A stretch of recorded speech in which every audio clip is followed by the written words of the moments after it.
Coming up on the Roll Report, Lindenwood men's hockey looked to pick up their biggest win in program history.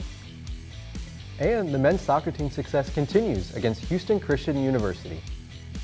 And one of our reporters sits down with sports broadcast and Lindenwood alumni, Bob Ramsey. All of this and more to come on the Roll Report.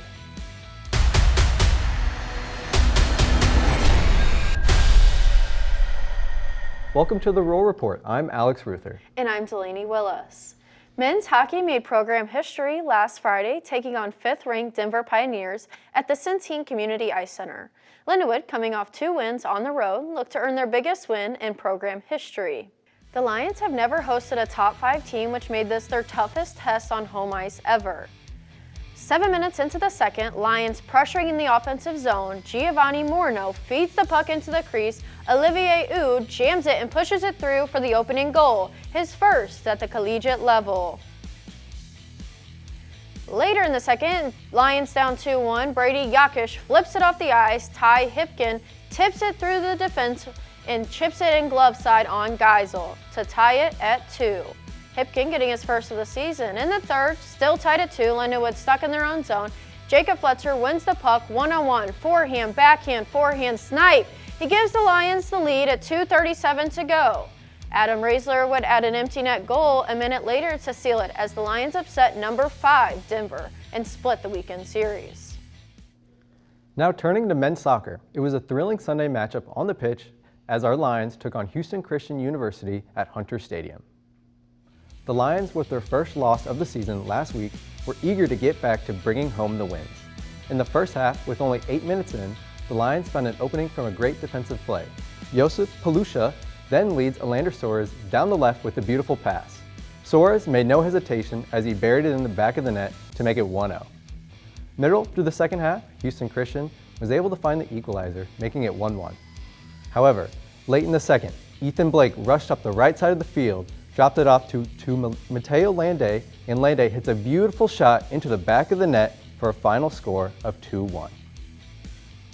The Lions are now 12-1-2 overall and 5-1-1 in conference play. They have their last home game of the season against Eastern Illinois University on October 30th at Hunter Stadium, so mark your calendars.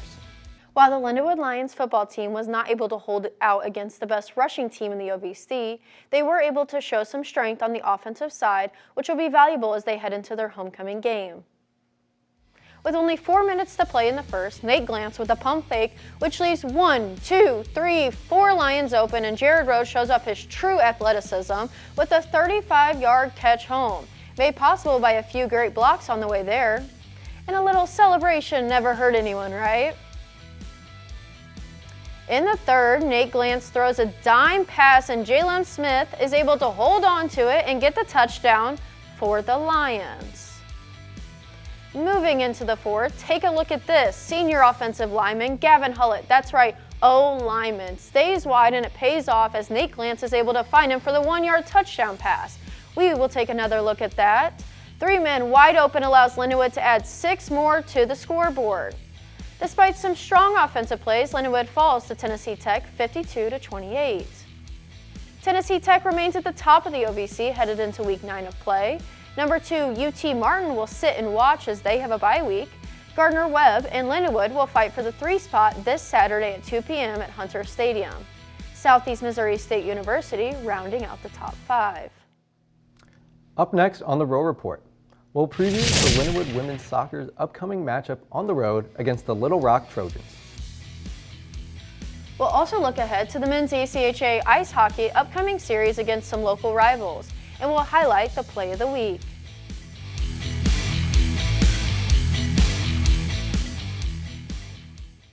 The College of Arts and Humanities at Lindenwood University truly is the best. Real experience, real success is something that I still use to this day when talking about Lindenwood.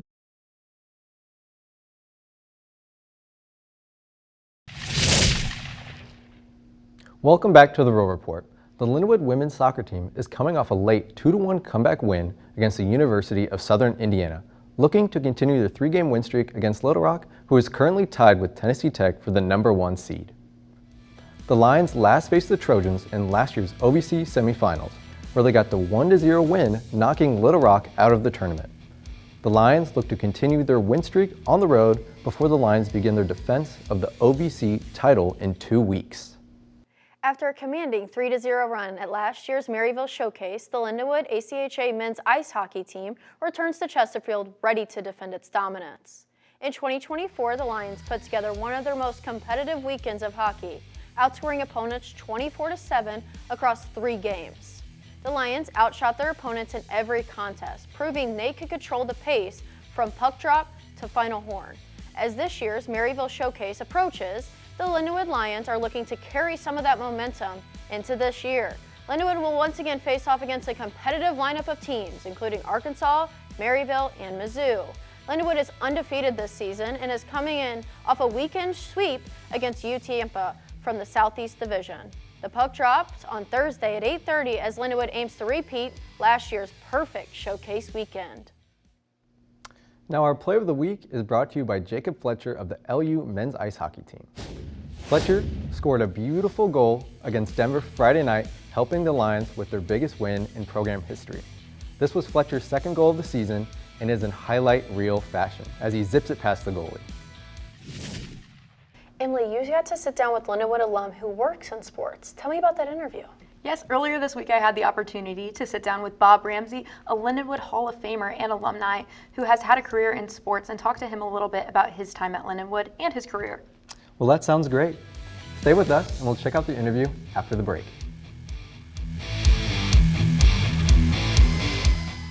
When it comes to something as important as a job in broadcasting or in job, whatever you're searching for, Lindenwood puts that emphasis in you rather than just the education. So take advantage of it and be like a ton of alum that walked out of Lindenwood that were proud to be a Lion. Earlier this week, I had the opportunity to talk to Bob Ramsey, a former Lindenwood student who has excelled in his career in sports broadcasting. Let's take a look. I'm here with Bob Ramsey. Bob, thank you so much for coming on the show today. My pleasure. And you are a Lindenwood alumni, right? Yes. So can you tell me a little bit about your experience here at Lindenwood and how you got your start? Well, I tell you, it was so fun being here. But for the start, it was pretty amazing. I was going to go to a different school, and at the last minute, there was a connection from my high school to the people here, and then it was just radio, and it just kind of clicked, I mean, almost literally at the last minute. And then I jumped right into a summer course here. And so even before I officially started college, I was on the air at KCLC. And in the sports department, it was terrific. Sort of almost began with a legendary guy here on the sports side, Glenn Cerny. And then we had some great leadership when I was there. And so we got thrown right into the fire doing games and that sort of stuff. And it was great just to jump in and work. And it was an unbelievable environment. It was really a wonderful time. And now, obviously, you're an amazing sports broadcaster. Translating that back to when you were an athlete, how do you think playing basketball and baseball, and you're a multi-sport athlete here at Lindenwood, how do you think that has really impacted your career and the way you look at telling sports? Well, I was a terrible athlete, but I played a little bit just from working hard. But you have to, when you're not good, and this is no false, deprecation. When you're not good, you kind of have to pay attention more. And I think I tried to learn, even from teammates, coaches and teammates, guys I really respected, who really knew what they were doing, and learned from them. And it really helped me a great deal in understanding the games that I would end up calling. Mm-hmm. And thinking about that, if you were to talk about how you were as a student here at Lindenwood and as a teammate, how would you describe yourself in those seats back in the day? Great teammate, terrible academically. No, I don't know. Somebody have to go back and look. Don't.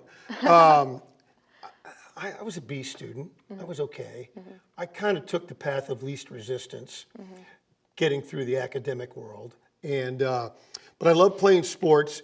And again, I think when you're not a great athlete, being a hard worker is one thing, but also being a good teammate. I think it's the only way you survive in athletics if you're not the guy, And so I think those kind of things help me. Right. And now you've been in sports for how long how is your career? Well, I graduated from Lindenwood in 1978, and in one way or another been working broadcasting, probably full time though since 1981. So with that knowledge, what would you say to somebody who wants to go into a Don't. career in sport? Really? No, I say that facetiously. It's really a great profession, but it's really hard to make a living.